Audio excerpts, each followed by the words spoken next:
திரு தங்க வரதராஜன், இங்க அறிவியலுக்கு ஒவ்வாத பிற்போக்குத்தனமான கருத்துக்களை பள்ளி மாணவர்களிடம், மிக குறிப்பா மாணவிகளிடம், ஒரு உடனடியாக ஆட்படக்கூடிய வயதில் இருக்கக்கூடிய மாணவிகளிடம் ஒருத்தர் பேசுறாரு.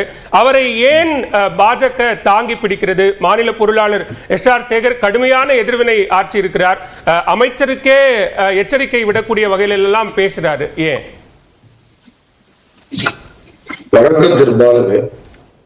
அதாவது பாஜக இதெல்லாம் ஒண்ணு தூக்கிலாம் பிடிக்கல. ஆனா எஸ்.ஆர். சேகருடைய கருத்தை பதிவு செய்திருக்கிறார். நாங்க என்ன சொல்றாங்க, உண்மையாகவே எந்த ஒரு மனிதனுடைய ஒரு ஊனமுற்றவர் விமர்சிக்கிறது எவருக்கு உரிமை கிடையாது. நாங்க மகாவிஷ்ணு விஷயத்தை கடுமையா கண்டிக்கிறது பாரதிய ஜனதா கட்சி.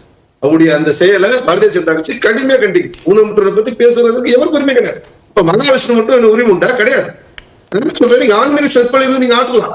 அவர் ஆன்மீக சொற்பொழிவு அந்த வார்த்தையே தவறு. அதுக்குதான் மாற்றுத்திறனாளிங்கிற வார்த்தை இருக்கு.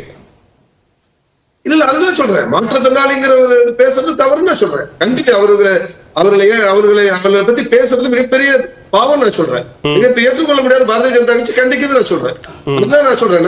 அதனால அவரு நீங்க மோட்டிவேஷன் ஸ்பீச்சுக்கு இந்த அரசாங்கம் அழைத்திருக்கின்றது. பள்ளி கல்வித்துறை சார்ந்தவங்க அழைத்திருக்காங்க. பள்ளி கல்வித்துறை அதுக்கு பொறுப்பேற்க வேண்டும். இன்னைக்கு அந்த மாணவிகள் எல்லாம் மோட்டிவேஷன் ஸ்பீச் மாணவ மாணவிகள் தேவையா? நிச்சயமாக தேவை. அந்த அடிப்படையில அவர் வந்திருக்கிறார். மற்ற விஷயங்கள் அவர் பேசியிருக்கிறார். அதுல இது தவறு இல்ல. நீங்க பள்ளி கல்வித்துறை அழைத்தது, அவரை பேச வைத்தது, அவருடைய கருத்துல உடன்பாடு இல்ல, அந்த கருத்து பிற்போக்காக இருந்தது, அதனால அவர் மீது நடவடிக்கை எடுக்கப்படும் சரவணன் சொல்லிடுறாரு. கேள்வி என்னன்னா, ஆன்மீகம் குறித்து பேசினார், அதனால அவர் மீது அமைச்சர் நடவடிக்கை எடுப்பேன் என்று சொல்வது ஏற்றுக்கொள்ள முடியாதுன்னு எஸ்.ஆர். சேகர் பேசுவதோ, எச். ராஜா பேசுவதோ பாஜகவினுடைய கருத்து அல்லவா? நிச்சயமாக நான் அப்படி நான் சொல்லவில்லை. நான் இந்த விஷயத்துல எங்க எந்த தலைவர்களுமே டிஃபெண்ட் பண்ணல. இந்த ஊனமுற்ற சம்பந்தப்பட்டது எங்க தலைவர் எச். ராஜாவா இருக்கலாம், எங்களுடைய எஸ்.ஆர். சேகரா இருக்கலாம், அதுல டிஃபெண்ட் பண்ணவங்க எல்லாம் புரிஞ்சுக்கணும். ஆனா அதே சமயத்துல பிற்போக்கு சிந்தனைன்னு சொல்றீங்க இல்லையா? இப்ப சரவணன் கூட சொன்னார் பாருங்க, எங்க பெரியார் பாத்தீங்களா என்ன சொன்னார்? பெரியார் என்ன சொன்னாரு? திருவள்ளுவர் நீங்க மதிக்கிறீங்கல்ல, திருக்குறளை மதிக்கிறீங்கல்ல, தங்க தட்டுல வைக்கிற மலைன்னு சொன்னாரு. இதை நாங்க பாஜக யாருக்கு முடியுமா? எந்த இடத்துல சொல்லிருக்காரு? எந்த இடம் சொல்லுங்க. நீங்க எல்லாரும் வழக்கமா இதை கோட் பண்ணிட்டே இருக்கீங்க. எந்த இடத்துல சொல்லி இருக்காங்க? இது இல்ல, ஒரு மிஸ்கோட்டை தொடர்ச்சியா பண்ணிட்டே இருக்க கூடாது இல்ல தங்க வரதராஜன். எங்க சொல்லி இருக்காங்க, அதற்கான ஆதாரம் என்ன அப்படிங்கறத சொல்லிட்டு சொல்லுங்க. அதுவே நிகழ்ச்சி முடிஞ்சோட உங்களுக்கு தாரணி படிங்க. நான் என்ன கேக்குறேன், நான் என்ன சொல்றேன், எல்லாத்துலயும் சார் ஒருத்தவங்க முற்போக்கு சிந்தனை இருக்கும், மற்றவங்க பிற்போக்கு சிந்தனை இருக்கும். அது வேறு. நாங்க அதுக்குள்ள கல்வி நிலையத்துக்குள்ள பள்ளி வளாகத்துல எதுக்கு சார் பிற்போக்கு சிந்தனை? கல்வி நிலையத்திற்குள்ள கல்வி வளாகத்துக்குள்ள எதுக்கு பிற்போக்கு சிந்தனை? நீங்க அழைத்த அவர் தான் சார் கேட்கணும், அழைத்த தலைமை ஆசிரியர் கேட்கணும் சார். நீங்க எந்த நோக்கத்துக்கு அழைத்தீங்களோ அதை அவங்களதான் கேட்கணும். அவர்களை கொண்டு பாஜக அவங்க கேள்வி கேட்கிறாங்க. அவர் மீது எடுக்கக்கூடிய நடவடிக்கைக்கு ஏன் பாஜக சப்போர்ட் பண்ணுது, ஏன் தாங்கி பிடிக்கிறீங்க அவரை அப்படிங்கிறது தான் கேள்வி. அவர் மீது நடவடிக்கை எடுக்கப்படும் அமைச்சர் அன்பில் மகேஷ் சொன்னா, நீங்க ஏன் முதிர்ச்சி இல்லாமல் மகாவிஷ்ணுவை கண்டிக்கிறீர்கள்? அவர் மேல நடவடிக்கை எடுத்துருவீங்களா? உங்களுக்கு எச்சரிக்கை விடுக்கிறோம் அப்படிங்கிற தொனியில பேசுவது எந்த வகையில ஏற்றுக்கொள்ளக்கூடிய ஒன்று? அது எஸ்.ஆர். சேகர் பேசினா அது அவருடைய தனிப்பட்ட கருத்து, அது பாஜகவுடைய கருத்து அல்லவா? அதாவது அந்த சொல்லிட்டேன், ஆரம்பத்தில் சொல்லிட்டேன், அவர் இந்த மாதிரி பேச உரிமை கிடையாது. அதே சம்பந்தமாக ஒரு ஆன்மீக சொற்பொழிவு நீங்க பிற்போக்குன்னு சொல்லி நீங்க நிராகரிக்க முடியாது.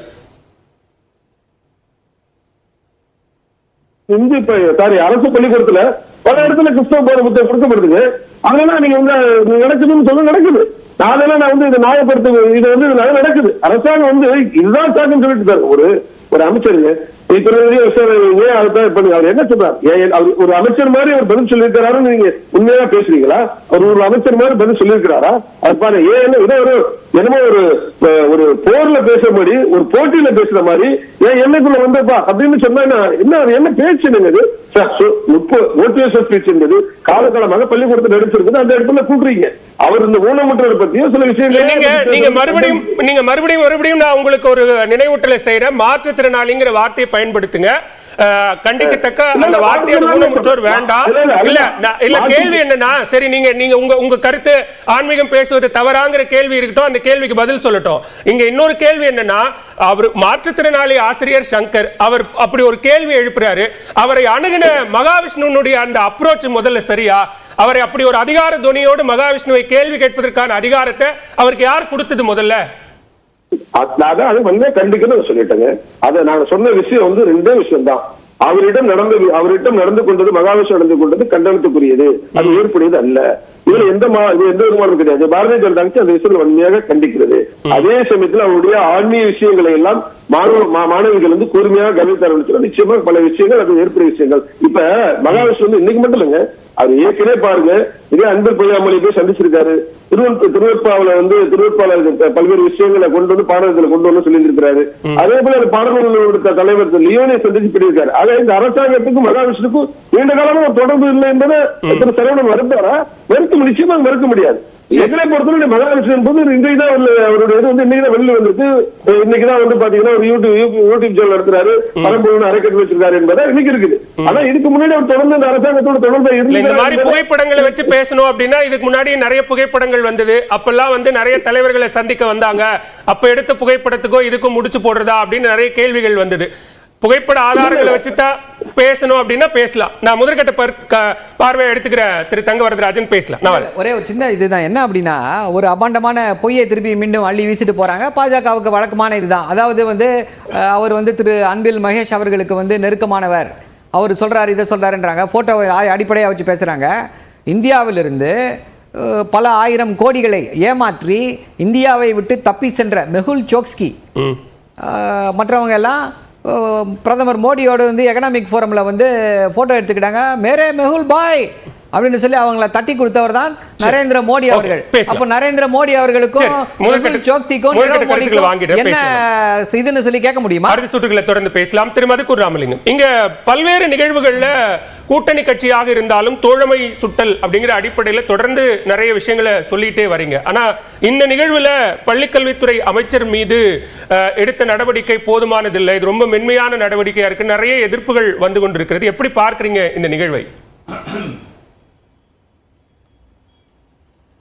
இல்லை, இது ஒரு இன்றைக்கு திமுகவினுடைய தலைவர் திரு RS பாரதி அவர்கள் ஆளுநர் வந்து தமிழ்நாட்டினுடைய கல்வித்தரம் மிக மோசமாக இருக்கிறது, நம்முடைய மாணவர்கள் 9ஆம் கிளாஸ் படிக்கிறவருக்கு இரட்டை இலக்க எண்ணை கூட படிக்க தெரியல அப்படின்னு ஒரு அவதூறை ஆசிரியர்களை வைத்துக் கொண்டு பேசியிருக்கிறார். இன்னொரு பக்கத்தில் நேற்று முன்தினம் தான் அவர் என்ன பேசினார்னா, ஒன்றிய பாடத்திட்டம் நல்லா இருக்கு, மாநில பாடத்திட்டம் நல்லா இல்லை அப்படின்னு. இப்ப இந்த புதிய கல்விக் கொள்கை தான் இந்த மகா விஷ்ணுக்களை உருவாக்கி கொண்டிருக்கிறது என்பதை எப்படி இவங்களால பள்ளிக்கூடத்துக்கு போக முடியுது? அவர் பேசுறது எவ்வளவு மோசமான பேச்சு பாருங்க. அங்க என்னுடைய பிள்ளைகள் உட்கார்ந்து இருக்காங்க. இந்த நாட்டில் பெண்கள் ஒரு காலத்தில் கல்வி கற்கவே அனுமதிக்கப்படவில்லை. அந்த அசோக் நகர் பெண்கள் மகளிர் பள்ளி, அப்படியே குழந்தைகள் வந்து உட்கார்ந்து இருக்காங்க. இந்த மனிதர் பேசுகிறார், நீங்கள் அழகாக இல்லாததற்கு காரணம் நீங்கள் கடந்த பிறவியிலே செய்த பாவம், நீங்கள் இந்த பிறவியில என்ன செய்கிறீர்களோ அதை பொறுத்துத்தான் அடுத்த பிறவியிலே அழகாக இருப்பதும், மாற்றுத்திறனாளியாக பிறந்தால் நீங்கள் செய்த பாவம். அந்த இடத்திலேதான் உண்மையிலேயே தமிழ் மரபு ஒன்று இருக்கு இல்லையா, நெற்றி கண்ணை திறந்தாலும் குற்றம் குற்றமே என்று கடவுளை எதிர்த்து போராடிய வாதாடிய நக்கீரன் இந்த தமிழ் இலக்கியத்துக்கு சொந்தக்காரன். அந்த வகையில தான் பார்வை திறன் இல்லாத அந்த தமிழ் அறிஞர் சங்கர் அவர்கள் உடனடியாக தலையிட்டு இருக்கிறார். நீங்க தன்னம்பிக்கை உரை என்கிற பெயரில ஏன் பாவம் புண்ணியம்னு பேசுறீங்க, ஏன் முற்பிறப்புன்னு பேசுறீங்க அப்படின்னு பேசுகிற பொழுது அவர் அதை திமிராக எதிர்கொள்கிற அந்த பாணி இருக்கு இல்லையா, அவர் கேட்கிறாரு, முதன்மை கல்வி அலுவலரை விட உங்களுக்கு அறிவு அதிகமா? அப்படி ஒன்னும் அவசியம் இல்லைங்க. ஒரு ஆசிரியரை விட முதன்மை கல்வி அலுவலர் பதவியில வேணா பெருசா இருக்கலாம். இந்த இடத்துல என்ன கேள்வி வருதுன்னா, ஏன் அவர் திடீர்னு முதன்மை கல்வி அலுவலரை இழுக்கிறாரு? அவருடைய அனுமதி பெற்றுத்தான் அவர் இங்கே வந்தாரா? அசோக் நகர் பள்ளியில மட்டுமல்ல, சைதாப்பேட்டை பள்ளியிலும் இவர் இதே போன்ற உரை நிகழ்த்தி இருக்கிறார். அவர் பேசுறதெல்லாம் பார்த்தா ஒரு அபத்த குப்பை.